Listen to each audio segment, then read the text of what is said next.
Hello friends, good afternoon and welcome back to my channel restore. একটা ছোটো mini blog করছি। Yes, আজকে 23শে জানুয়ারি, আজকে নেতাজি সুভাষচন্দ্র বোসের জন্মদিন এবং একই সাথে বাঙালির ভ্যালেন্টাইন্স ডে অর্থাৎ সরস্বতী পুজো। বাট এবার আমাদের বাড়িতে অ্যাকচুয়ালি পুজোটা হয়নি। কেন হয়নি সেটা পরে বুঝতে পারবে, এখন না।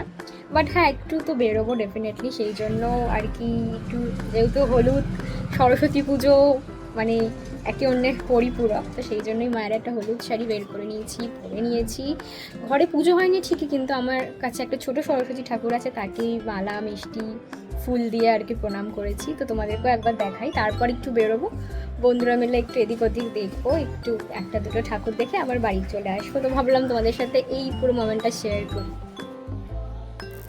দেওয়ার মতো বই কিছুই ছিল না, তাই অফিসের আর কি যে নোটবুকটায় আমি সব কিছু নোট করি সেটাই মায়ের পেছনে রেখে দিয়েছি। আর এখানে মোমবাতি জ্বলছিল, যদিও এখন বন্ধ করে দিয়েছি।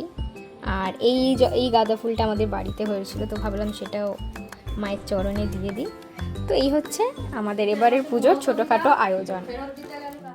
বলতে বলতে আমার এক বন্ধুর সাথে দেখাও হয়ে গেল। এখন দুজন মিলে একটু সেলফি তুলছিলাম।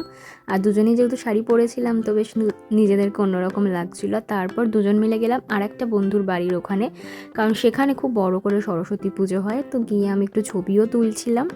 তো যাই হোক, আশেপাশের পরিবেশটাও তোমাদের সাথে একটু শেয়ার করি।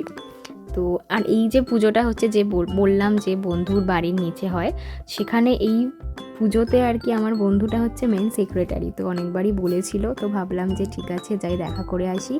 তারপর ঠাকুর প্রণাম করে চলে গেছিলাম বন্ধুর বাড়িতে।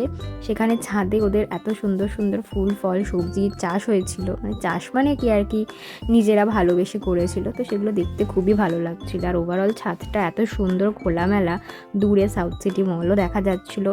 তো আমরা বন্ধুরা মিলে খুব সুন্দর টাইম কাটালাম, গল্প আড্ডা দিলাম আর প্রচুর ছবি তুললাম। কিছু বলতে চাও? টাটা। ও বিয়ে হচ্ছে? হ্যাঁ। নমস্কার, শুভ সরস্বতী পুজো। শারদিয়া বলে না। যদিও শুরুতে বলেছিলাম আশেপাশে আরও একটা দুটো ঠাকুর দেখতে যাব, তো সেটা আর যাইনি। তবে পাড়ার মধ্যে হাঁটতে চলতে অনেকগুলোই ঠাকুর দেখেছিলাম। তারপর ছাদ থেকে নিচে আসার পর বন্ধু জোর করে একটু ফল খেতে দিল আর কি, মানে মেনলি প্রসাদ। তো আমি বললাম যে আমি একটু কুল ছাড়া আর কিছুই খাবো না। তো সেটাই খেয়ে তারপর ভাবলাম যে ঠিক আছে, এবার সবাইকে টাটা বাই বাই বলে নিচে যাই, আর একবার ঠাকুর দর্শন করে তারপর বাড়ি চলে যাব। আর নিচে আসতেই দেখি কি সুন্দর আলপনাটাও ভালো বোঝা যাচ্ছে, আর তখন লাইটগুলোও জ্বালিয়ে দিয়েছিল। আর ঠাকুরের সামনেটাও একদম ফাঁকা হয়ে গেছিলো। আর যেহেতু লাইটটা তখন আরও বেশি জোরালো লাগছিল, কাজে একটা অন্যরকমই সুন্দর মায়াবী লাগছিল ঠাকুরটাকে। তো ভালো করে প্রণাম পর্ব সেরে আমি আস্তে আস্তে বাড়ির দিকে এগিয়ে এলাম। তো এই ছিল আমার এই সরস্বতী পুজোর আর কি দিনলিপি বলতে পারো। মিনি ব্লগটা এন্ড করছি। তোমরা কিভাবে তোমাদের সরস্বতী পুজো কাটালে সেটা অবশ্যই কমেন্ট করে জানিও। আজকের মতো টাটা বাই, গুড নাইট।